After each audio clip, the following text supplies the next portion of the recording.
Je voudrais, moi aussi, au nom de l'église de Korogo, au nom de mon frère Sylvie, le serviteur de Dieu avec lequel nous sommes arrivés, dire merci à l'église de Benjerville. Nous pourrions dire que frère Abou est notre bien commun à nous tous, notre frère commun. C'est vrai, il a commencé à Korogo et il est venu et depuis lors, il a été là, présent, jusqu'à ce qu'aujourd'hui le Seigneur le reprenne. Nous sommes venus, nous avons vu de nos yeux tout ce que vous avez fait. Seul Dieu pourra vous bénir, parce que vous avez fait votre devoir de frère et votre devoir de chrétien, et cela nous a réjouis. Que toute la gloire revienne au Seigneur, mais que vraiment nous continuons de demeurer avec le Seigneur. Ça va? Les micros, on veut dire de soulever. Soulevez encore. Ça va? Ça va mieux? Amen. Que la gloire revienne au Seigneur et que Dieu vous bénisse. Nous rendrons compte à tous les autres, à tous nos bien-aimés de là-bas, de l'accueil que nous avons reçu, que nous continuons de recevoir. Que Dieu bénisse tous ses serviteurs. Chaque fois que nous avons été dans le besoin, l'église de Benjerville a répondu présent. Et cela à cause de notre histoire commune. Vous voyez, le serviteur de Dieu, frère Georges, l'a signifié tout à l'heure. Nous avons été ensemble depuis le début. Nous étions un petit noyau. Nous avons connu beaucoup de moments difficiles. Aujourd'hui, voici une grande église. Que Dieu vous bénisse richement. Et que vous puissiez continuer de travailler pour la gloire du Seigneur. Et non pour la gloire de qui que ce soit. Amen. Vraiment que Dieu vous bénisse et que chaque fois, il vous arrose pour que vous puissiez aussi arroser. Parce que c'est celui qui a arrosé qui arrose. Et que la gloire revienne au Seigneur. Nous sommes vraiment reconnaissants. Mon frère Sylvie, j'ai parlé en notre nom, à nous tous, que Dieu te bénisse aussi. C'est l'un des anciens de l'église de Korogo. Et nous sommes venus ensemble. Alors, nous voulons dire merci au Seigneur. Ce matin, effectivement, nous avons entendu des choses glorieuses de la part du serviteur de Dieu. Et nous allons simplement aller dans le même sens. Vous savez, les hommes de Dieu nous ont enseigné, et c'est ce qu'ils nous enseignent que nous aussi nous enseignons. Personne ne doit plus jamais prêcher ce qu'il veut. Que personne ne prêche ce qu'il veut. Mais pourquoi? Parce que pour notre préparation, on ne nous a pas donné un homme. Je répète, on ne nous a pas donné un homme pour nous préparer. On nous a donné le message de l'heure. Est-ce que vous comprenez bien ça? Arrêtez les combats d'hommes là. Les combats d'hommes là, arrêtez ça. J'ai écouté, nous ne faisons que ça. Écoutez William Branham, écoutez frère Franck là. Ça c'est notre travail, c'est tout ce que nous faisons. Frère Franck disait qu'il y a des gens, ils ont passé tout leur temps, quand tu les prends, il ne faut que présenter Branham. Il ne faut que présenter Branham. Il ne faut que présenter. Il dit jusqu'à quand on va continuer de présenter Branham? Est-ce que présenter Branham sauve quelqu'un? Mais la même chose s'applique à tous serviteurs de Dieu. Vous voyez? C'est pour cela que nous devons aller aux choses essentielles qu'ils nous ont enseignées. Ce qui va nous aider, ce qui va nous conduire. L'apôtre Paul a dit que Dieu l'a établi pour défendre l'évangile et non pour défendre un homme. Vous voyez? Alors, quand le Seigneur l'a appelé lui-même Ewald Frank, il a dit, voici ton ministère, distribue la parole, le message qui a été donné, et prêche la parole. C'est pour cela que même la prédication de la parole est la continuité de la distribution de la parole. Est-ce que vous comprenez? C'est pour ça que tout à l'heure je disais, plus personne ne doit faire ce qu'il veut. Je vais aller à l'essentiel, on n'a plus beaucoup de temps, donc je ne serai pas long. Ne vous inquiétez pas. Je vais à l'essentiel. Parce qu'il y a des choses que nous devons comprendre. Pour que les barrières érigées par les hommes soient abattues. Parce que les gens passent leur temps à ériger des barrières inutiles.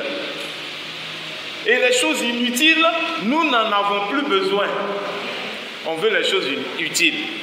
C'est pour cela qu'il est écrit dans la parole, quand Dieu a envoyé Jean-Baptiste, le jour où il a vu Jésus, et tout à l'heure le serviteur de Dieu nous a parlé de cela, le jour où il a vu Jésus, il dit, cet homme-là, il faut que lui, il croisse et que moi, je diminue. C'est Jésus qui doit croître.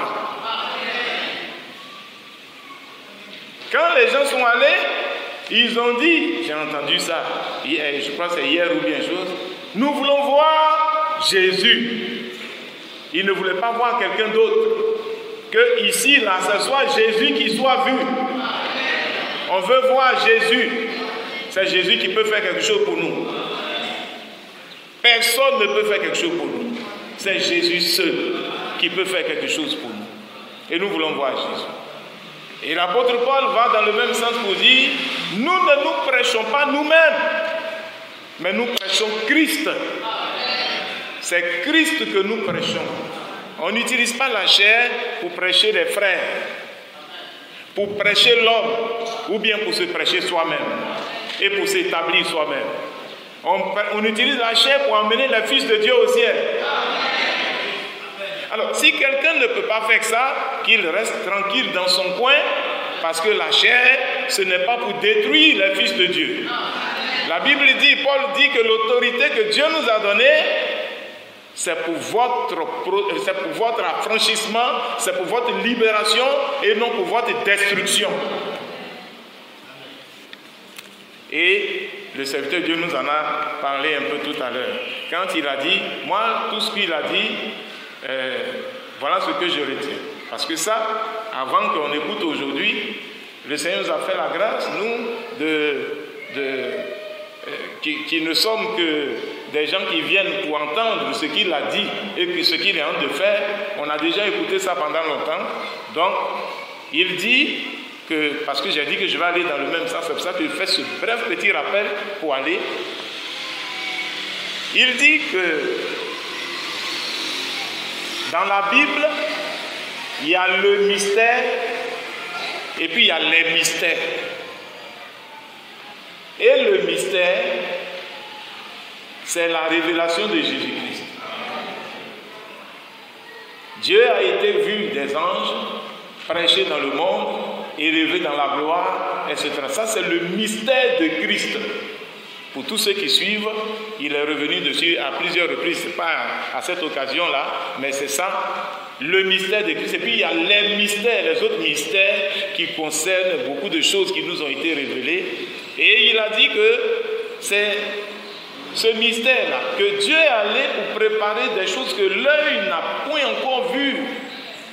Ce que un homme, ça dit que tout ce que vous êtes en train de voir sur la terre, ce qui attend les fils de Dieu, personne n'a jamais vu ça encore. Et il dit, c'est vrai, C'est-à-dire, il y a des choses tellement glorieuses. Ça, il ne parle pas de cela. Mais il parle d'une chose très importante que l'œil n'a point vue et qu'aucune oreille n'a point entendue. Il parle de la révélation de Jésus-Christ. C'est pour cela qu'il a lu Ésaïe 64 là. Quel est ce grand mystère? C'est la révélation de Jésus-Christ. Et c'est ça qui fait la différence entre nous et les autres. Et ce que nous devons retenir, ce n'est pas en ces temps d'histoire que ce mystère-là a été révélé. Non, non, non, non, non, non. Ce n'est pas vrai. Au premier âge de l'Église, ce mystère était connu des apôtres et des prophètes. Jean dit dans 1 Jean chapitre 5 au verset 20, il nous a donné l'intelligence pour connaître le véritable. Et nous sommes dans le véritable, en son Fils Jésus-Christ. C'est lui qui est le Dieu véritable et la vie éternelle. Ça, il y a plus de 2000 ans. Il savait ça. La première Église savait. C'est pour cela que la Bible dit que nous sommes édifiés sur le fondement des apôtres et des prophètes. C'est-à-dire que, ce que vous devez comprendre, c'est-à-dire qu'une chose que les apôtres n'ont pas fait dans le Nouveau Testament, et tout cela n'a pas de signification et de valeur pour nous. Le message que William Branham a reçu, c'est le retour à ce que les apôtres ont reçu. Vous comprenez? Donc ce qu'il dit là, c'est ce qu'ils ont reçu au premier âge, et dans l'intervalle entre le premier âge et notre âge qui est la fin, les religieux sont venus.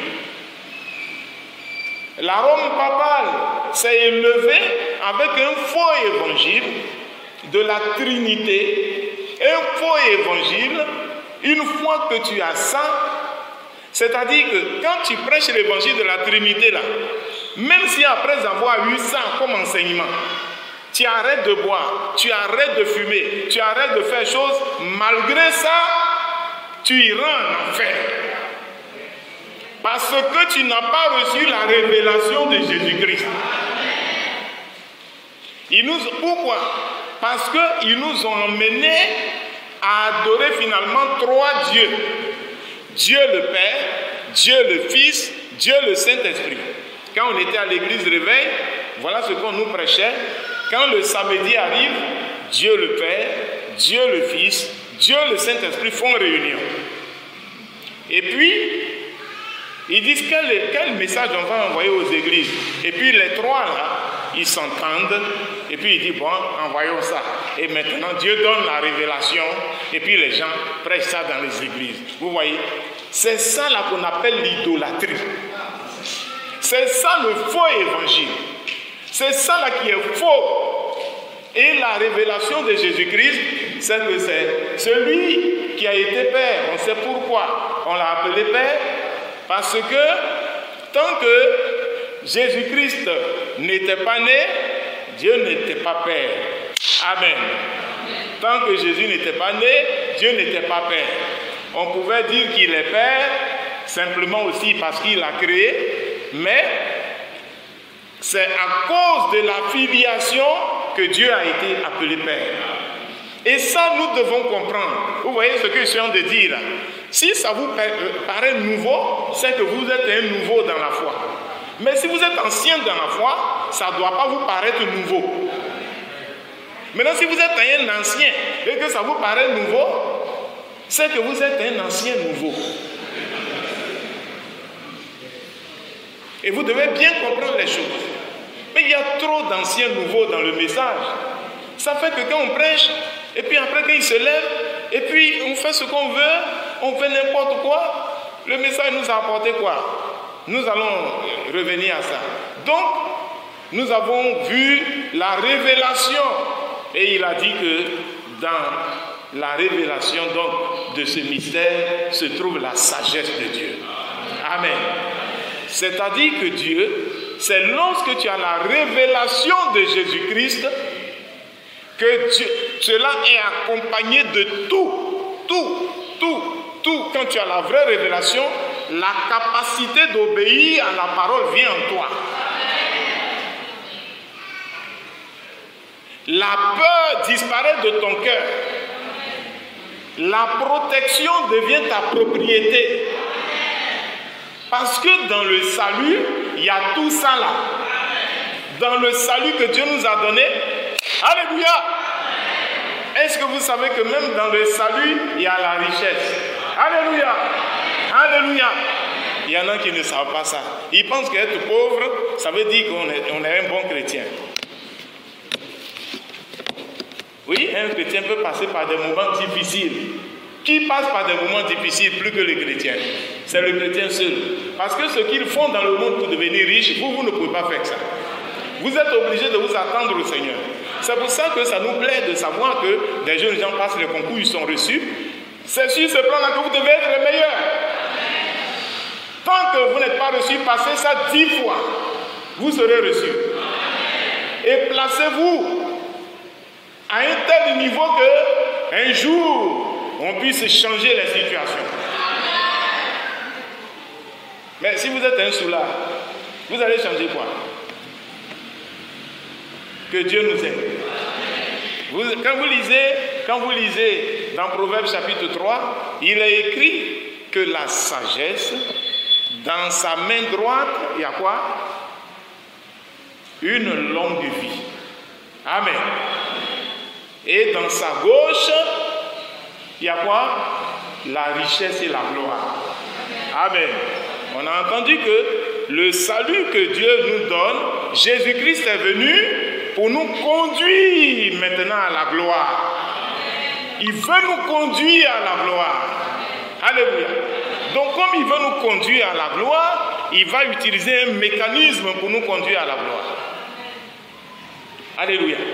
Nous savons tous que notre destination finale, c'est la gloire avec lui. Si nous souffrons avec lui, nous régnerons aussi avec lui. Et pendant longtemps, on nous a prêché l'évangile de la défaite, même étant dans le message.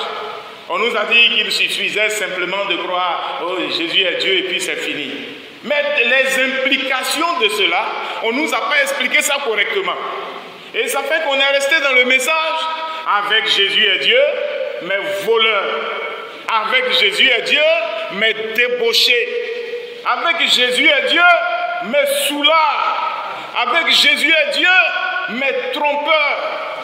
Avec Jésus est Dieu, mais tout le temps malade. Tout le temps sous le poids des sorciers du village et tout. Alors que Jésus est Dieu, mais s'il est Dieu, où est sa puissance? Où est sa puissance? Et c'est ça qu'il faut prêcher à cette génération. Il est Dieu. Il a vaincu. C'est lui. Il a vaincu. C'est le même qui a dit à Abraham, si quelqu'un sur la terre te maudit, il ne faut pas le maudire, mais moi-même Dieu, je le maudirai. C'est le même qui a dit ça. Mais pour qu'il puisse maudire l'ennemi d'Abraham, il fallait qu'Abraham soit son fils. Et il dit à Abraham, tu vois toutes les promesses que je t'ai faites. Voici la condition pour que ça se réalise. Que tu donnes des ordres à tes enfants. Que les promesses que je te fais, que vous soyez attachés à mon alliance. Vous soyez attachés. Si tu les pousses à ça, alors tout ce que je t'ai promis s'accomplira. C'est pour ça que le serviteur Dieu disait aujourd'hui, le serviteur Dieu Bocal l'a rappelé tout à l'heure, mais priez dans vos maisons. Mais c'est à quel moment vous allez emmener les enfants à accomplir leurs devoirs de chrétiens si vous ne priez pas chez vous? Est-ce que vous pouvez les emmener au Seigneur? Alors que vous savez qu'il y a des choses qui sont liées à ça. Vous voyez? Ils regardent la télévision tout le temps, mais vous ne priez jamais. Quand ils veulent faire par là, vous allumez la télévision et puis ils se taisent. Quand ils veulent vous emmerder, vous prenez portable, vous dites hey, regarde Club des petits, regarde Club des petits. Et puis ils se taisent. Alors toi tu es débarrassé. Et ils ne connaissent pas Dieu. Mais vous savez, frères et sœurs, il y a une chose qui est importante. C'est qu'aujourd'hui, Dieu est en train d'achever l'œuvre qu'il a commencée. Il est en train d'achever ça. Et chaque fois, je le répète, parce que le serviteur de Dieu nous a répété ça tout le temps, le dernier témoignage sera porté par l'épouse. Et l'épouse, ce ne sont pas un groupe de copains et de coquins qui se sont déclarés épouses, mais il y a des conditions à remplir pour être l'épouse de Jésus-Christ. C'est ça qui nous est utile aujourd'hui. C'est ce que nous devons savoir, c'est ce que nous devons comprendre, parce que c'est ce qu'ils nous ont prêché. Vous voyez, le temps étant proche, vous voyez, la dernière action, vous avez vu que frère Franck parlait, il disait tout le temps, il dit que Dieu lui a dit que quand la dernière action va commencer, il va lui parler à nouveau. Et puis, la dernière action n'a pas commencé, et puis le Seigneur l'a repris. Amen. Un jour, j'étais là, il y a un frère qui vient me voir, il me dit oui, la dernière action a commencé. J'ai dit ah bon? Et il me dit oui, que la dernière action, c'est l'écoute en direct là. Il dit, vous voyez, quand vous commencez à dire des choses comme ça, et que vous-même qui prétendez prêcher là, vous ne comprenez pas ce qui est prêché, bon, comment le peuple là va comprendre? Si toi-même tu ne sais pas la dernière action, ce que c'est, mais tais-toi, dis-leur au moins ne vis plus dans des débauche, ça au moins ça leur est utile. Mais si tu te mets à leur dire une chose qui n'est pas réelle, bon, tu les emmènes où? Mais est-ce que ça veut dire que l'écoute là n'est pas une bonne chose? Mais moi je dis toujours aux gens, frères, même si tu veux écouter 7 fois dans la semaine, mais non, mais est-ce qu'il y a un problème à ça? Est-ce que c'est mauvais d'écouter un serviteur de Dieu? Mais alors, mais les débats inutiles, ériger des barrières inutiles, ça sert à quoi? Vous croyez que un serviteur de Dieu comme William Branham, comme Ewald Frank, c'est des gens qu'on peut se permettre de ne pas écouter? Hein? Mais maintenant, si tu n'écoutes pas là, tu vas faire quoi? Mais ne créez pas de doctrines partout. Ne créez pas de doctrine avec ce qui est vrai. Mais ne créez pas de doctrine fausse avec ce qui est vrai. Donc, soyons équilibrés. À cause de nous, hein, dès que tu dis, mon frère, on va écouter, hein, tu fais écoute aussi. Celui qui fait écoute, il n'est plus l'ami de celui qui ne fait pas écoute. Mais c'est quel esprit ça là? Ça c'est quoi ça? Et puis quand ils se retrouvent, ah, nous on est dans le même esprit. Ceux-là ils ne sont pas dans le même esprit. Vous êtes dans quel esprit? Vous êtes dans quel esprit? Hein? Nous on est dans le même esprit. Vous êtes en train d'ériger des barrières. Ils disent, nous les autres ils ne sont pas dans le même esprit. Vous êtes dans quel esprit? Maintenant, je vais vous dire, nous tous qui sommes là, le serviteur de Dieu nous a dit ce matin que ce qui nous distingue des autres, c'est que nous croyons que Jésus-Christ est Dieu. Et par révélation de ça. Quels sont ceux qui croient ça? Levez la main. Bon, si vous croyez ça, moi je crois ça. Bon, on est dans le même esprit ou bien on n'est pas dans le même esprit? Bon, maintenant s'il y a un petit point sur lequel, peut-être que moi je n'ai pas encore bien compris, mais que toi tu as compris. Tu as compris le premier. Bon, qu'est-ce que Dieu dit? Nous qui sommes dans le même esprit, est-ce que vous pensez que tous ceux qui sont dans le même esprit, ils comprennent les mêmes choses au même moment? Bon, si tu n'as pas encore compris, que moi j'ai compris, ou bien moi je n'ai pas encore compris que tu as compris, qu'est-ce que Paul nous dit? Il dit quoi? On est retourné au fondement des apôtres, non? Il dit si sur un point, vous n'êtes pas d'un même avis, Allez-y ensemble. Priez, Dieu vous éclairera.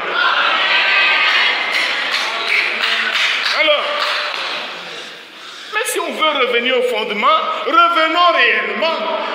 Ne faisons pas semblant. Mais on est frères. Dieu nous commande de nous aimer. On est en train de faire palabre et puis il dit on a le même esprit. On a le même esprit de palabre.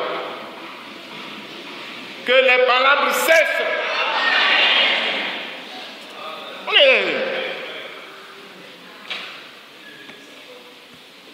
On est dans le même esprit, non? Ah, toi et moi, on est dans le même esprit. Quand on se voit, oh, regardez les gens, là, c'est des faux. Regardez les Arthur, c'est des faux. Et puis quand ils viennent, les frères, Dieu te bénisse. Ça, c'est quel esprit? Vous êtes dans quel même esprit? Donc vous deux là, vous êtes dans le même esprit de critique. Hein?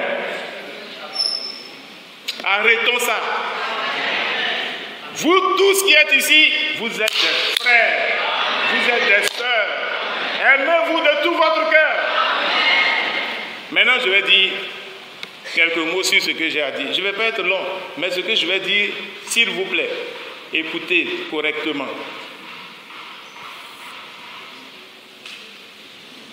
Laissez les choses de côté et avançons. Dieu va nous aider. Regardez, je vais lire dans 1 Thessaloniciens chapitre 4, versets 2 à 3 d'abord.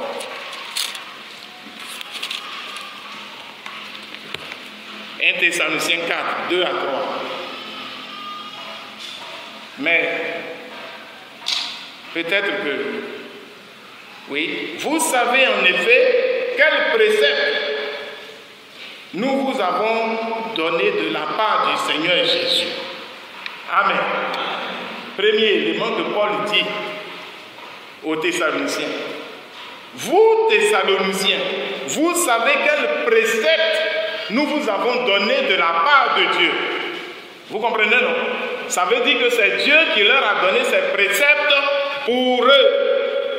Ce n'est pas eux-mêmes qui ont inventé des préceptes pour les gens. Vous savez ce que c'est qu'un précepte? Un précepte, c'est pour ça que dans la Bible, on nous a parlé du précepteur. Vous vous souvenez, non? Dans le livre de Galates, on nous a dit que la loi était comme quoi? Un précepteur pour nous emmener à Christ. Un précepteur, c'est un éducateur. C'est quelqu'un qui est chargé de t'éduquer pour que tu sois une bonne personne. Pour que tu réussisses dans la vie. Et dans l'ancien temps, le précepteur, on lui confie un enfant et puis il se charge de l'éducation de l'enfant. Et dans l'éducation de cet enfant, il a pour base les préceptes. Et la Bible dit que le jour où nous avons été sauvés, Dieu a donné aussi des préceptes à ses serviteurs pour nous les donner. Vous comprenez? C'est pour cela qu'il dit, vous avez lu Éphésiens 2, il a préparé des œuvres d'avance pour que nous puissions les accomplir. Donc, Paul dit, vous savez quel précepte nous vous avons donné de la part de Dieu.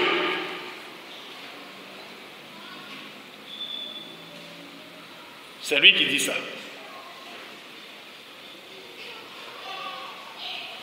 De notre Seigneur Jésus-Christ. Donc, il y a des préceptes pour nous éduquer. Verset 3. Il va éditer maintenant l'un des grands préceptes là maintenant, qu'on donne au Fils de Dieu maintenant. Amen. Ce que Dieu veut, c'est votre sanctification. Dites Amen à ça. L'un des grands préceptes qu'on donne aux croyants, c'est la sanctification. Ce que Dieu veut là, Dieu veut que nous soyons sanctifiés. C'est que vous vous absteniez de la débauche. C'est que chacun de vous sache posséder son corps dans la sainteté et l'honnêteté. Grand précepte. Amen. Donc la volonté de Dieu, c'est que nous soyons sanctifiés. Amen. Mais avant de donner ça, je vais lire dans Jean chapitre 6, je vais lire à partir du verset 40. Jean chapitre 6.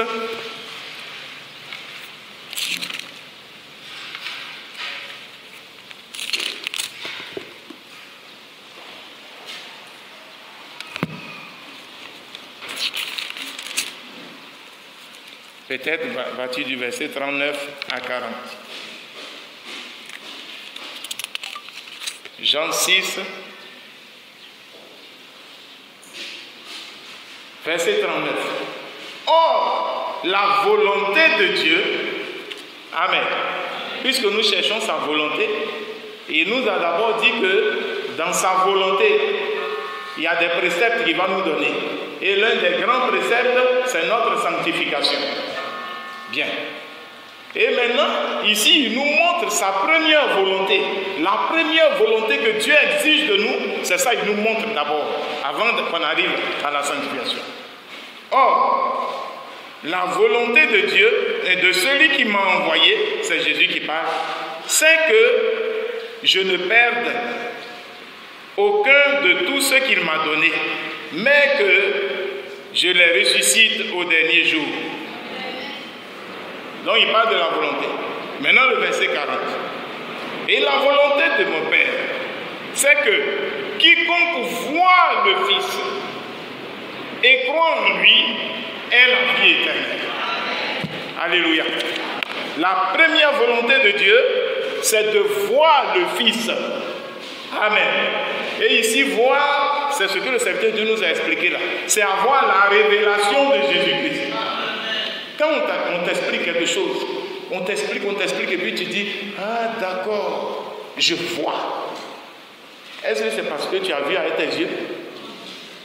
C'est pour cela qu'on dit, et quand il nous expliquait là, il a dit, ce que l'œil n'a jamais vu. La révélation là, on ne voit pas ça avec les yeux, on voit ça avec le cœur. Voir avec le cœur veut dire comprendre. Amen. Qu'est-ce que l'œil n'a jamais vu? La volonté de Dieu, c'est que quiconque voit le Fils et croit en lui ait la vie éternelle. C'est-à-dire celui qui aura la révélation du Fils de Dieu. Jésus en tant que Fils veut dire Dieu incarné, Dieu devenu chair pour venir nous sauver. Et une fois que tu as cette révélation, tu as la vie éternelle. Et une fois que tu as la révélation de Dieu, c'est pour cela que c'est le grand mystère, on va dire ça tout à l'heure, ce grand mystère-là, dans lequel sont cachés les trésors de la sainteté. Amen. C'est ce qui est écrit. Vous voyez? Donc, et ensuite, une fois que tu es sauvé, Dieu te donne maintenant l'autre volonté qui est essentielle, c'est sa sanctification. Par Jésus-Christ, il nous a déjà sanctifiés. Amen.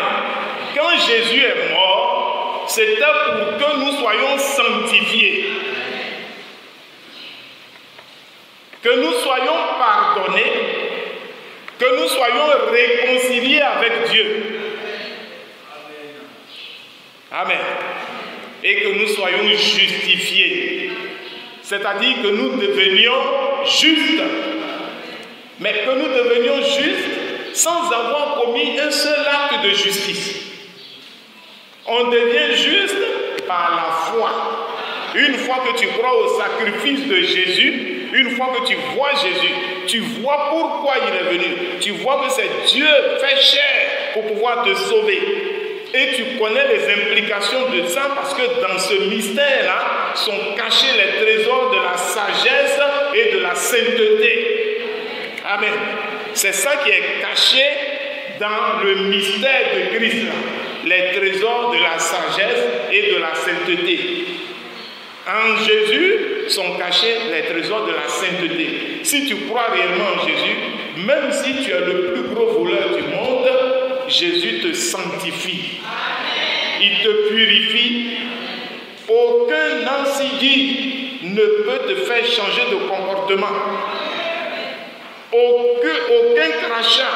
J'ai vu des gens au nord qu'on a envoyés dans des endroits et on dit qu'il a tellement un mauvais comportement, on cherche quelqu'un et on a présenté ces gens à de grands marabouts, semble-t-il, enfin ce programme grand.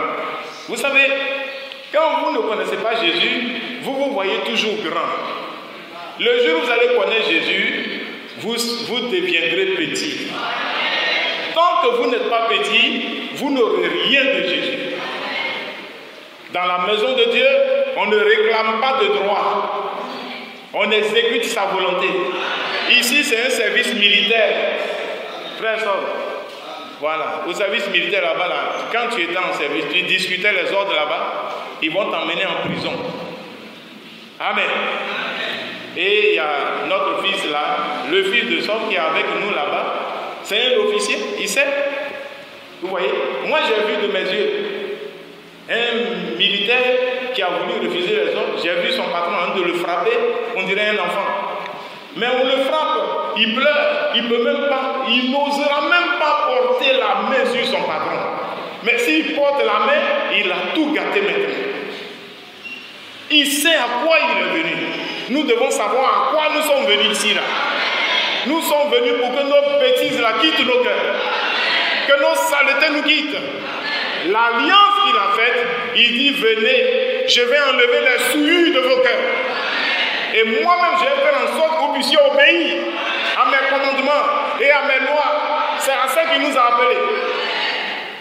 Il ne nous a pas appelés pour qu'on devienne soulard. Il y a un qui est venu me dire, mais est-ce que chrétien boit ou chrétien ne boit pas? J'ai dit, moi, je ne réponds pas à ce genre de questions. Moi, je prêche la parole de Dieu. Tout à l'heure, le serviteur de Dieu nous a dit, des sœurs discutaient à propos de quelque chose. Quand ils lui ont posé la question, il a dit, venez vous asseoir, quand je vais finir de prêcher, et puis vous allez vous-même décider. Quand il a fini de prêcher, plus personne ne lui a posé de questions. C'est la parole de Dieu qui règle tout. Alléluia. Et pour tous les fils de Dieu, là où la parole de Dieu est prononcée, le débat est fini. Il n'y a plus de débat. Il n'y a plus de débat. Alléluia. J'étais très fatigué. Je crois que nous parlerons avec nos bien-aimés. Très fatigué. Et puis je suis allé me coucher pour certaines choses. J'étais très épuisé. Et puis j'étais là. Frères et sœurs, si nous sommes sérieux, Dieu nous parlera. Dieu parlera à chacun de vous. Si vous acceptez, Dieu vous parlera. Et il m'a parlé. Et je parlerai. Que Dieu nous aide. Que Dieu nous aide. Et que nous puissions comprendre.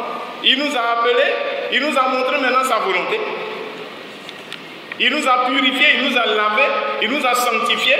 Et maintenant, il nous a donné des préceptes à observer. Paul dit que notre capacité vient de lui. Et c'est ce qu'il a fait en chacun de vous. Et vous savez comment la capacité de Dieu va entrer en vous? Ce n'est pas par le jeûne et prière. La capacité de Dieu entre en vous par la foi. Si vous croyez ça, ce sera pour vous tout à l'heure même. Si vous croyez que celui qui est en Christ, il est une nouvelle création, la nouvelle création, pour devenir une nouvelle création, ça ne prend pas des semaines, ça ne prend pas des années, ça ne prend pas des mois, c'est en un instant. Si vous ne devenez pas une nouvelle création, c'est que votre foi n'est pas totale, elle n'est pas réelle. Vous voyez? Donc, le Seigneur a fait cette œuvre. Maintenant, il nous donne des préceptes. dans sa volonté. Première volonté, c'est la foi. Nous avons eu la révélation qu'il est Dieu. Tous ceux qui ont cru, il y en a qui étaient baptisés, Assemblée de Dieu, œuvre mission catholique, ils sont sortis pour venir à la révélation.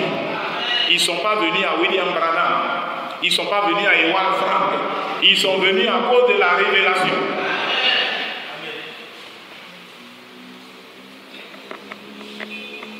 Frère Franck a l'habitude de dire que des frères des États-Unis ont tordu un peu le sens à certaines paroles de frère Branham.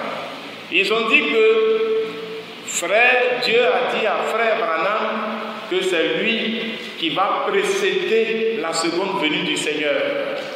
Il dit c'est faux, c'est pas ce qui a été dit à frère Branham. Il dit ce n'est pas toi, mais le message que je t'ai donné, c'est lui qui va précéder la seconde venue du Seigneur. C'est important, hein? C'est le message. Pourquoi Dieu fait ça? Pour ne pas attirer l'attention sur l'homme, mais attirer l'attention sur lui, sa parole. Ne permettez pas à n'importe qui de vous prêcher n'importe quoi. Quand vous prêchez le message, ne permettez pas aux gens de vous prêcher n'importe quoi. On n'a qu'à prêcher le message là. C'est ça qui va donner la vie. Donc, il donne des préceptes. Et ces préceptes-là, il va nous dire de les observer. Et il dit, après la sanctification, après la foi, c'est-à-dire la révélation de Jésus-Christ, qui fait que nous sommes sauvés. Vous savez ce que ça veut dire être né de nouveau? Ça veut dire croire autrement, avoir une nouvelle pensée. Avant, tu pensais par exemple que Dieu était en trois personnes. Maintenant, tu as la révélation que c'est le même Dieu qui était Père, qui est Fils et qui est devenu le Saint-Esprit. Sinon, c'est le même esprit là qui s'est métamorphosé à chaque occasion. Il prend une forme précise pour exécuter son plan. Et puis une fois que tu as compris ça, dans cette grande révélation, le mystère de la sagesse et tout ça, ça t'est communiqué maintenant. Et puis tu comprends. Bien. Et puis maintenant, une fois que tu as bien compris la révélation, il te donne maintenant des préceptes. Il te dit que tu es venu là. L'une des grandes choses que Dieu veut, c'est notre sanctification. Bien. Si tu as bien compris ça, ce sont des choses importantes. C'est que chacun sache posséder son corps dans la pureté et dans la sainteté. Disons encore amen à ça. S'il vous plaît, frères et sœurs, c'est important pour nous. Ne livrez pas vos membres au péché. Amen. Quand vous lisez le livre de Romains chapitre 6, c'est ce qui est écrit. La sainteté, c'est de livrer ses membres à Dieu. C'est ça la sanctification. Amen. Vous livrez votre corps à Dieu. Et ça vient de votre décision personnelle. Amen. C'est un précepte que Dieu nous a donné. Il dit que nous devons marcher maintenant dans la sainteté. Hein? Quel précepte nous vous avons donné? Ce que Dieu veut, c'est votre sanctification. Amen. C'est que chacun de vous sache posséder son corps dans la pureté. C'est que vous vous absteniez de la débauche. Amen. C'est un précepte de Dieu, non? C'est important, non? Amen. Amen. Nous sommes d'accord pour livrer nos corps. Amen. Vous avez lu Romains 6, non? Il dit, livrez vos corps à Dieu, mais ne livrez pas vos membres au péché. Amen. C'est un précepte de Dieu. Nous sommes d'accord pour faire ça, non?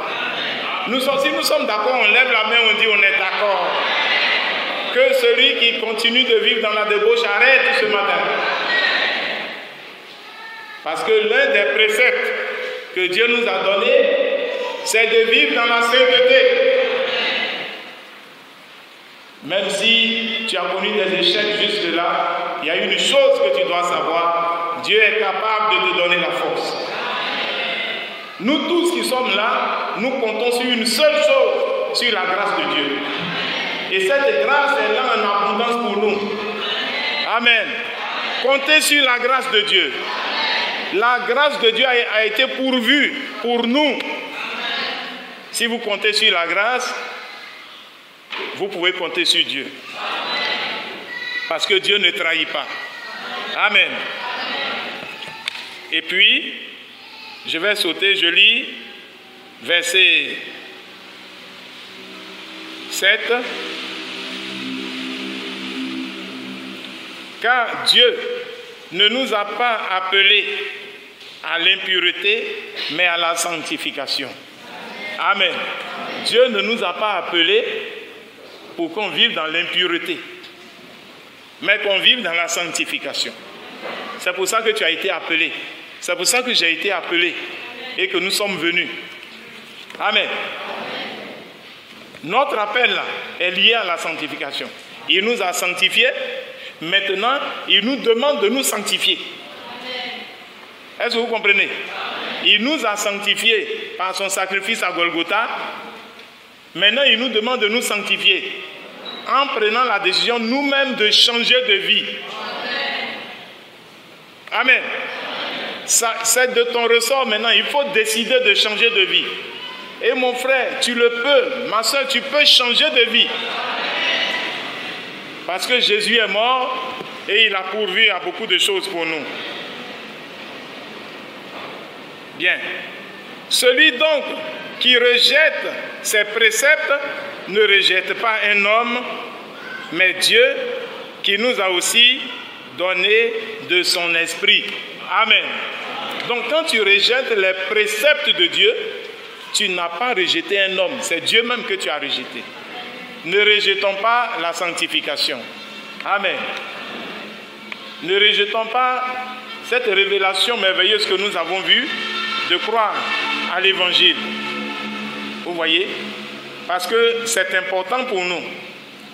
Frères et sœurs, c'est cela qui est important. Vous savez que dans Hébreux 12, c'est la même chose qu'il nous a dit, de rechercher la paix et la sanctification sans laquelle nul ne verra le Seigneur. On le verra quand? Ici, là, ça parle de quoi? Voici les conditions pour aller à l'enlèvement. C'est-à-dire, sans la paix, sans la sanctification, une fois j'étais là, j'ai écouté frère Franck qui disait, il parle à tous ceux qui sont dans les églises et puis qui divisent les églises, qui prennent un groupe pour aller en prenant un prétexte pour pouvoir diviser. Il dit les âmes là, que vous avez capturées là, ramenez-les. Vous avez pris des prétextes, vous êtes entrés dans les églises, vous avez capturé les âmes, et puis maintenant vous fabriquez quelque chose et vous êtes en train de vous promener avec ça. Ramenez les âmes de Dieu. Où vous les avez prises? Si toi tu ne veux pas aller au ciel, laisse les âmes de Dieu aller au ciel. Tu es dans l'église, c'est toi qui fais division. Et puis tu prends prétexte de cela. Tu dis que c'est parce qu'il y a telle chose, telle chose, telle chose. Toi-même, le groupe que tu vas créer là, il n'y aura jamais quelqu'un qui va exprimer une opinion contraire. Donc, si quelqu'un a exprimé une opinion contraire, on doit diviser l'église pour ça. On capture les âmes de Dieu et on se promène avec ça de lieu en lieu. Vous voyez? Sans la sanctification, personne ne verra le Seigneur. Que le Dieu de gloire nous aide et nous soutienne. Je vais lire quelques versets rapidement, parce que j'ai promis ne pas vous retenir longtemps. Frères et sœurs, ce que nous sommes en train de dire là est sérieux. Est sérieux. C'est sérieux. Dieu veut notre sanctification. Et nous devons le voir. Colossiens chapitre 1, verset 28.